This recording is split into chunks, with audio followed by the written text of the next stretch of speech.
Honorables sénateurs, j'aimerais vous parler d'une stratégie d'engagement de la diaspora. Je fais référence aux diasporas des immigrants qui résident je ne fais pas référence aux diasporas qui vivent ici, mais plutôt aux collectivités qui vivent à l'extérieur du pays. Le Canada a besoin de rapports avec les pays autres que les États-Unis et par conséquent, il est très important que nous ayons une stratégie visant les Canadiens qui sont à l'étranger. Ça va nous permettre d'avoir une cohérence dans nos rapports avec ces populations et ça va nous donner aussi un soubassement à notre politique étrangère. Je réfléchis à la question des Canadiens à l'étranger depuis 2 décennies. À la Fondation Asie-Pacifique du Canada, j'ai mené à bien un projet visant à estimer le nombre de Canadiens à l'étranger. Le chiffre auquel nous sommes arrivés était de 2,8 millions, ce qui est beaucoup plus important que ce à quoi on pouvait s'attendre. En 2023, Statistique Canada a publié une nouvelle estimation, à savoir entre 3 et 5,6 millions. Si on prend le point moyen de cette fourchette, on obtient un chiffre représentant plus de 10% de la population canadienne et une population démographique plus importante que celle de la plupart des provinces. Il s'agit d'une population qui jouit de tous les droits des Canadiens résidant ici, mais nous en faisons fi. Parfois, on les dénigre même en disant ce sont des étrangers qui détiennent un passeport canadien ou bien encore des Canadiens déloyaux. Mais ce genre de choses est l'une des raisons qui explique pourquoi ces Canadiens à l'étranger ont reçu si peu d'attention positive. Les Canadiens à l'étranger, qu'on le veuille ou non, ont le droit de voter, le droit de revenir au pays. Ils peuvent être rejetés et marginalisés ou ils peuvent être accueillis à bras ouverts, ce qui augmenterait leurs chances de contribuer à la politique étrangère de notre pays, à la prospérité nationale et à l'image du Canada dans le monde. J'ai pris l'habitude d'appeler la diaspora canadienne la province du Canada dans le monde. Si les Canadiens à l'étranger avaient une première ministre, je suis sûre qu'elle ne demanderait pas la sécession de la Fédération, mais demanderait plutôt pourquoi la Fédération n'en a pas fait plus pour se rapprocher de ses citoyens à l'étranger. La province du Canada dans le monde apporterait au débat sur l'état de la Fédération pas des griefs, mais un désir d'être davantage connecté. Et c'est là l'objectif de ma motion. Exhorter le gouvernement du Canada d'élaborer une stratégie nationale pour mieux dialoguer avec les Canadiens à l'étranger dans tous les domaines politiques qui sont pertinents. Lorsqu'on pense aux Canadiens à l'étranger, on le fait en général en pensant à leur retour. On se demande comment on peut attirer nos compatriotes talentueux au Canada. Il s'agit d'un objectif louable qui sous-tend une grande partie des efforts récents visant à encourager les universitaires canadiens à revenir au Canada en leur donnant des mesures incitatives financières. Mais cette approche suppose que les Canadiens à l'étranger ne contribuent au pays que s'ils reviennent au Canada. Il y a effectivement des Canadiens qui vivent à l'étranger et qui seraient heureux de pouvoir revenir, mais il y en a beaucoup plus qui vivent à l'étranger et veulent rester à l'étranger, mais souhaitent rester connectés au Canada pour que ce soit bon pour eux et pour le pays. Un rapport récent de l'Institut de la citoyenneté canadienne et du Conference Board, intitulé « Le saut qui fuit », a révélé qu'environ 20% des immigrants quittent le Canada dans les 25 ans, le taux de départ le plus élevé ayant lieu dans les 5 premières années après leur arrivée. Les immigrants les plus instruits et les plus qualifiés sont les plus susceptibles de ce que le rapport appelle la migration vers l'avant. Les auteurs présentent ces conclusions comme un problème de rétention et demandent qu'une stratégie nationale soit mise en place pour réduire ce type de migration, pour colmater le trou dans le seau, si vous voulez. Je soutiens ces efforts visant à renforcer la rétention, mais il ne faut pas que les employeurs se focalisent uniquement sur l'expérience canadienne lorsqu'ils embauchent. Mais il est important de ne pas présenter la migration vers d'autres pays comme un échec. L'erreur n'est pas d'étudier les raisons pour lesquelles les gens partent, mais de supposer que leur départ met fin à leur valeur pour le Canada. Si nous avons effectivement attiré dans notre pays des immigrants qualifiés et compétents, on ne devrait pas être surpris de constater que leurs talents sont également recherchés dans des pays à l'extérieur du Canada. Nous voulons que le Canada accueille les immigrants pour qu'ils puissent s'installer ici, mais en même temps, on devrait les accepter comme citoyens à part entière, même s'ils décident d'aller à l'étranger pour saisir d'autres occasions. La mobilité et le transnationalisme sont des caractéristiques des économies modernes. Le rapport sur le Sokifi démontre que l'immigration, en fait, s'explique par les occasions qui s'offrent plutôt que par la loyauté. L'engagement de la diaspora est donc complémentaire plutôt que d'être en compétitivité relativement aux efforts de rétention. Beaucoup de Canadiens à l'étranger à qui j'ai parlé ont des liens toujours avec le Canada, même si leur carrière se déroule à l'étranger.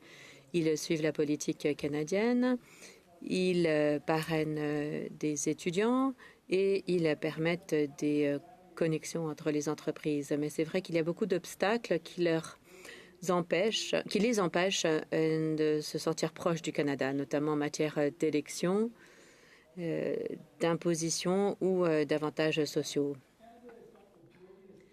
Mais le Canada ne fait pas complètement fi des Canadiens à l'étranger. Il a une division consulaire. Il y avait même un secrétaire parlementaire qui était responsable des Canadiens à l'étranger. Mais ce sont surtout des services consulaires qui sont octroyés à ces Canadiens à l'étranger, y compris les services d'urgence pour les Canadiens qui ont besoin d'aide. Cette conception de la diaspora est défensive. Elle concerne des Canadiens qui ont des difficultés à l'étranger et qui ont besoin de l'aide du gouvernement.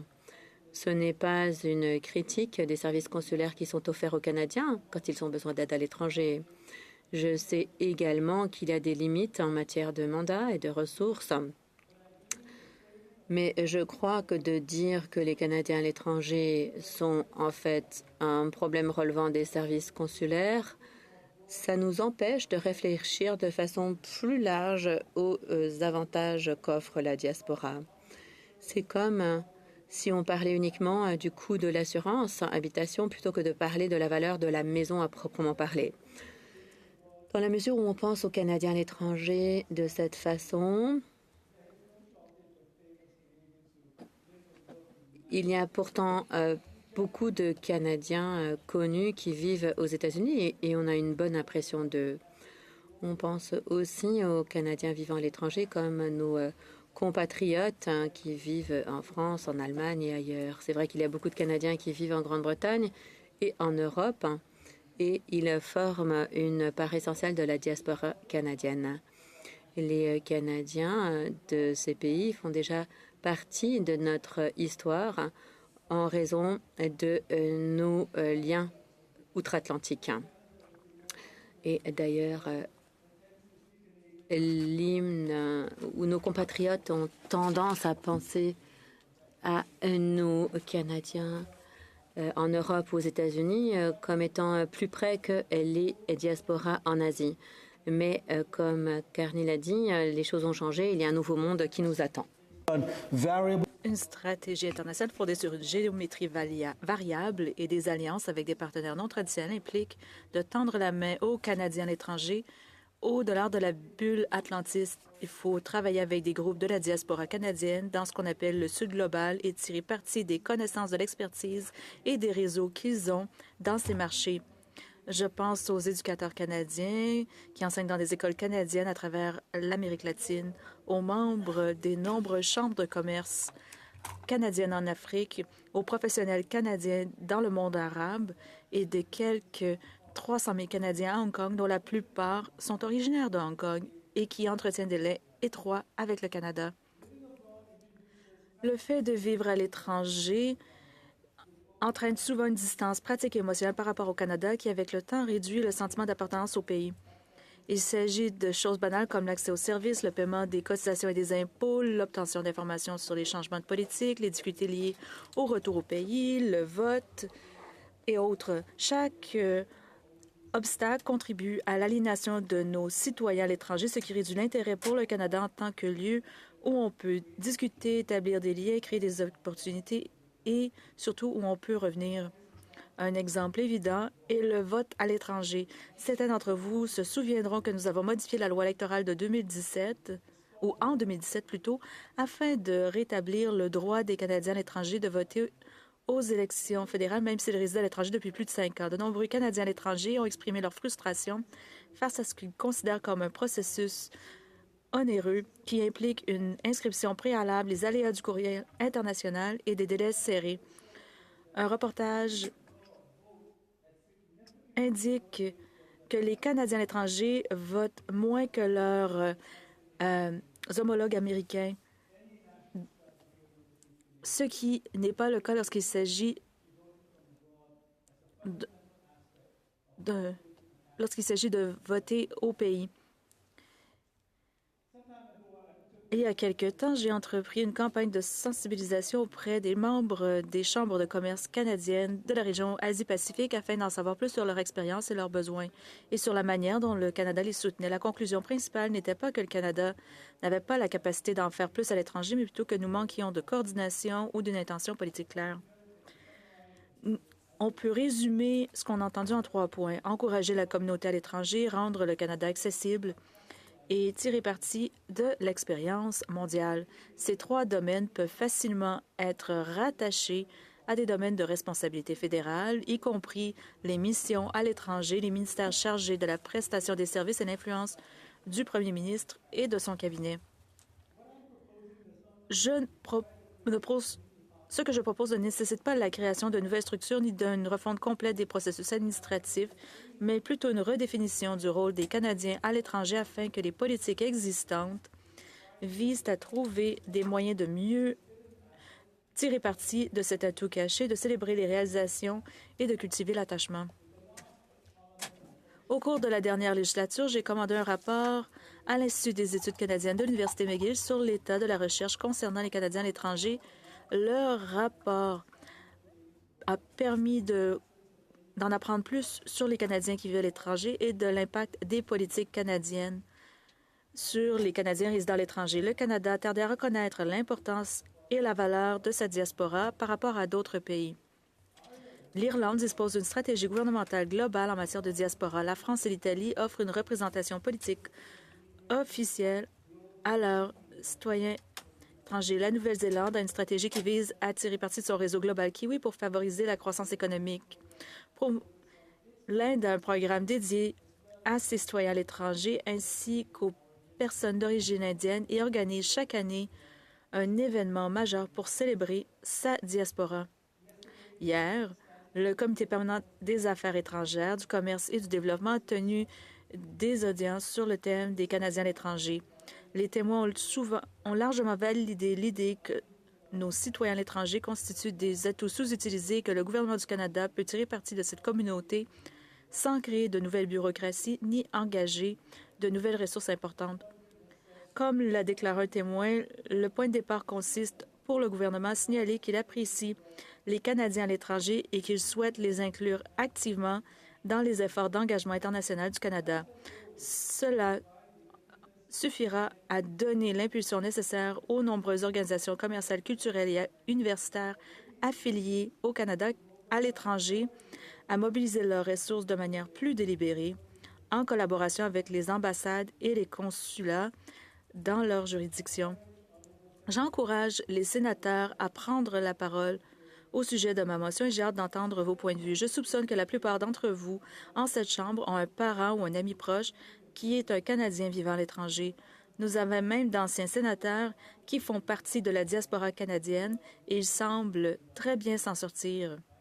Je vous invite à consulter vos contacts expatriés canadiens pour savoir ce qu'ils aimeraient voir dans une stratégie nationale et à nous faire part de leurs commentaires.